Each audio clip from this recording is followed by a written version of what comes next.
আহা কি আনন্দ আকাশে বাতাসে, আহা কি আনন্দ আকাশে বাতাসে। আজকে আমি কেক খাবো খুব মজা করে, আহা কি আনন্দ আকাশে বাতাসে। আমার কেকটা পড়ে গেল, আমার কেকটা পড়ে নষ্ট হয়ে গেল। আমি এখন বাড়ি গিয়ে কি খাবো? আমার মায়ের কাছ থেকে অনেক কষ্ট করে টাকা নিয়ে আমি এই কেকটা কিনেছিলাম মজা করে খাবো বলে, কিন্তু এই গাছটার জন্যে আমার কেকটা নষ্ট হয়ে গেল। সেই কবে আমি কেক খেয়েছিলাম আমার মনেও নেই। অনেক কষ্ট করে মাকে বুঝিয়ে মায়ের কাছ থেকে টাকা নিয়েছিলাম, তারপর সেই টাকা দিয়ে এই কেকটি কিনেছিলাম, কিন্তু এই শিকড়ের বাচ্চা শিকড়ের জন্য আমার কেকটি নষ্ট হয়ে গেল। এখন আমি কি খাবো? আরে আরে, আমার এই শিকড়গুলোর জন্য এই ছোট্ট নিষ্পাপ মেয়েটির শখ করে কিনে আনা কেকটি নষ্ট হয়ে গেল। আরে আরে, এই লক্ষ্মী মেয়ে, তুমি এত কান্না করছো কেন? সামান্য একটি কেকই তো নষ্ট হয়েছে। যাও বাড়িতে গিয়ে মায়ের থেকে টাকা নিয়ে আরেকটি কেক নিয়ে আসো। সামান্য একটি কেকের জন্য কেউ এত কান্না করে? আরে আরে, এটা তো দেখছি গাছ কথা বলছে। আমি তো কখনোই দেখিনি গাছ কথা বলতে পারে। এই যে গাছ, তুমি কিভাবে কথা বলছো? আর তোমার শিকড়গুলোর জন্য আমার কেকটা নষ্ট হয়ে গেছে, আর তুমি বলছো এটা সামান্য কেক। সামান্য কেকটা আমাদের কাছে বিশাল কেক, কারণ আমরা অনেক গরিব। আমার বাবা নেই, আমার মা মানুষের বাড়িতে কাজ করে আমাদের সংসার চালায়। অনেক কষ্ট করে মায়ের কাছ থেকে 10 টাকা নিয়ে আমি এই কেকটি কিনেছিলাম, আর তুমি এই কেকটিকে সামান্য কেক বলছো? এই 10 টাকা আমাদের কাছে 1000 টাকার সমান। হ্যাঁ লক্ষ্মী, আমি কথা বলতে পারি, কারণ আমি হচ্ছি জাদুর গাছ। কিন্তু তোমার কথা শুনে আমার খুবই খারাপ লাগছে, কেননা আমার শিকড়গুলোর জন্য তোমার কেকটি নষ্ট হয়ে গেছে। সেজন্য আমি খুবই দুঃখিত।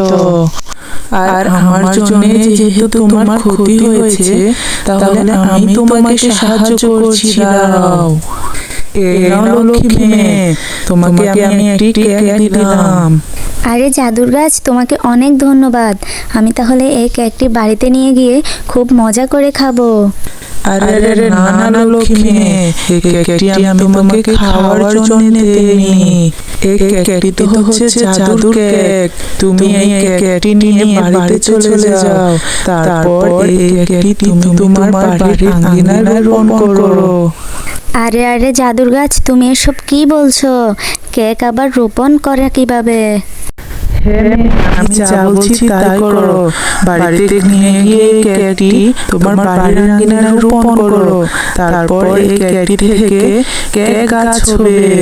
এই কেক গাছে অনেকগুলো কেক ধরবে, তারপর তুমি খুব মজা করে কেক খেতে পারবে সারা জীবন। আরে জাদুর গাছ, তুমি সত্যি বলছো? এই কেক থেকে কেক গাছ হবে, আর তাতে অনেক কেক ধরবে, আর আমি সারা জীবন কেক খেতে পারবো? কি মজা! তাহলে আমি এক্ষুনি গিয়ে এই কেকটি আমার বাড়ির আঙ্গিনায় রোপণ করছি। কেক খাওয়ার জন্যে যে আমার মনটা খুবই আনছান আনছান করছে।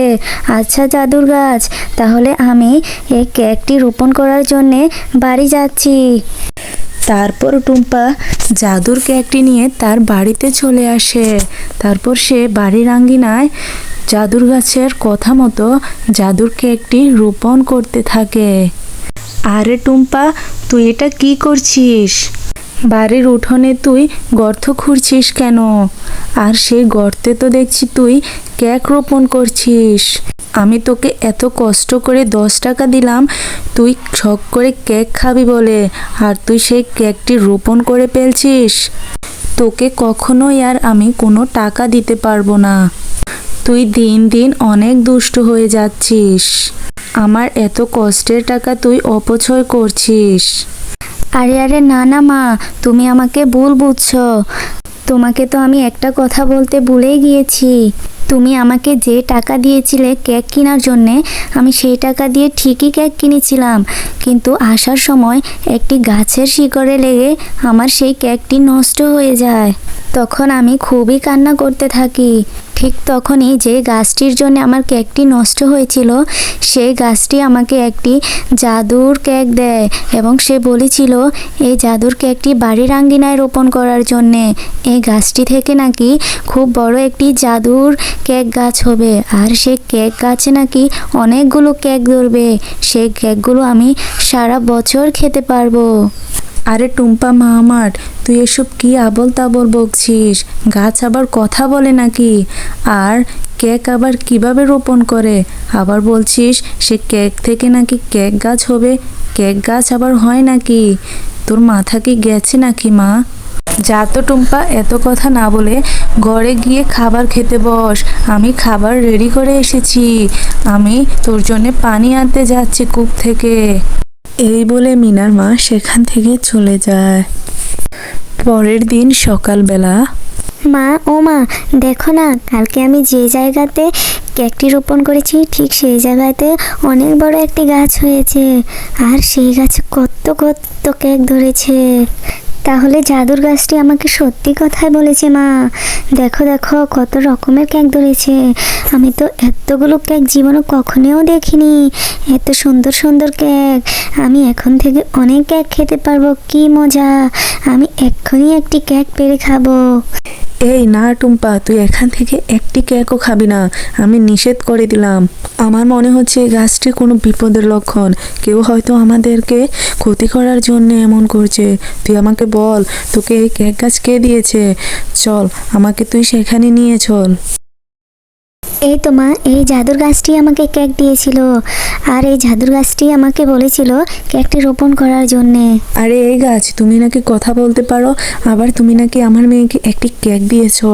আমার মেয়ে তোমার কথা অনুযায়ী সেই কেকটি বাড়িতে নিয়ে রোপণ করেছিল, আর এখন দেখছি সেই কেকটি অনেক বড় একটি গাছে রূপান্তরিত হয়ে সেখানে অনেক রকমের কেক ধরেছে। তুমি আসলে কি চাচ্ছ? তুমি কি আমাদের কোনো ক্ষতি করতে চাচ্ছ? যদি তুমি আমাদেরকে কোনো ক্ষতি করতে চাও তাহলে দয়া করে আমাদেরকে ছেড়ে দাও, কেননা আমার মেয়ে ছাড়া আমার পৃথিবীতে আর কেউ নেই, আর আমি ছাড়াও আমার মেয়ের আর কেউ নেই। আমাদেরকে যদি তুমি সত্যিই কোনো ক্ষতি করতে চাও তাহলে তুমি তোমার সব কিছু নিয়ে যাও।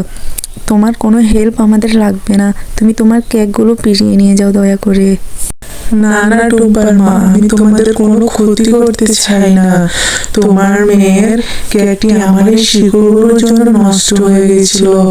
তারপর তোমার মেয়ের কষ্ট দেখে আমার খুবই খারাপ লাগে, তাই আমি একটি জাদুর কেক দিয়েছিলাম যাতে করে তোমার মেয়ে প্রতিদিন কেক খেতে পারে। সেজন্য আমি তোমার মেয়েকে কেকটি দিয়েছিলাম।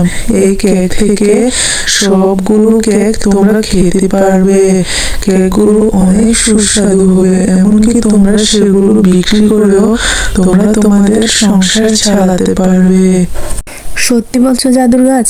এই গাছটি আমাদের কোনো ক্ষতি করবে না? যদি তাই হয় তাহলে আমি তোমার প্রতি অনেক কৃতজ্ঞ থাকবো, কেননা টাকার অভাবে আমি আমার মেয়েকে ইচ্ছে মতো কেক খাওয়াতে পারি না। আসলে আমার একটি মাত্র মেয়ে তো, সে তো আর সব কিছু বোঝে না। সেই জন্যে আমি তোমাকে জিজ্ঞাসা করতে এসেছিলাম। তুমি আবার কিছু মনে করো না জাদুর গাছ। না না, আমি কিছু মনে করিনি।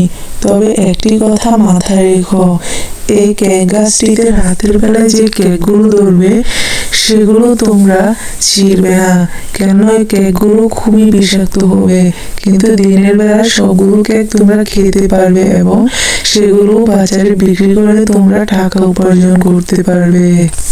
টুম্পা মা আমার, এই জাদুর গাছটি আমাদেরকে অনেক বড় উপকার করলো। আমরা কখনোই তার ঋণ পরিশোধ করতে পারবো না। এই জাদুর গাছটির জন্যেই তুই ইচ্ছে মতন কেক খেতে পারছিস, তা দেখে আমার খুবই ভালো লাগছে। আর আমরা কেকগুলো বিক্রি করেও খুব সুখে শান্তিতে বসবাস করছি। চল, আজকেও প্রতিদিনের মতো এই কেকগুলো নিয়ে গিয়ে বাজারে বিক্রি করে আসি।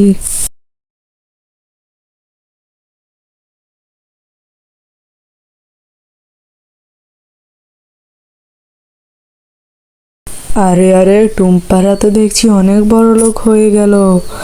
আমি টুম্পার মাকে বিয়ে করতে পারিনি দেখে আমি টুম্পার বাবাকে মেরে ফেলেছিলাম যাতে করে টুম্পার মা কষ্টে থাকে আর আমাকে বিয়ে করে, কিন্তু টুম্পার মা তো আমাকে বিয়ে করলো নাই। এখন তো দেখছি তারা অনেক বড় লোক হয়ে গেছে। তারা এই জাদুর কেক গাছটি কোথা থেকে নিয়ে আসলো? তারা তো দেখছি অনেক বড় লোক হয়ে গেছে। তারা তো দিন দিন আরো বড় লোক হয়ে যাবে, কিন্তু তা তো আমার সহ্য হবে না। আমি এক্ষুনি গিয়ে ওই কেক গাছের সবগুলো কেক পেরে নিয়ে আসবো।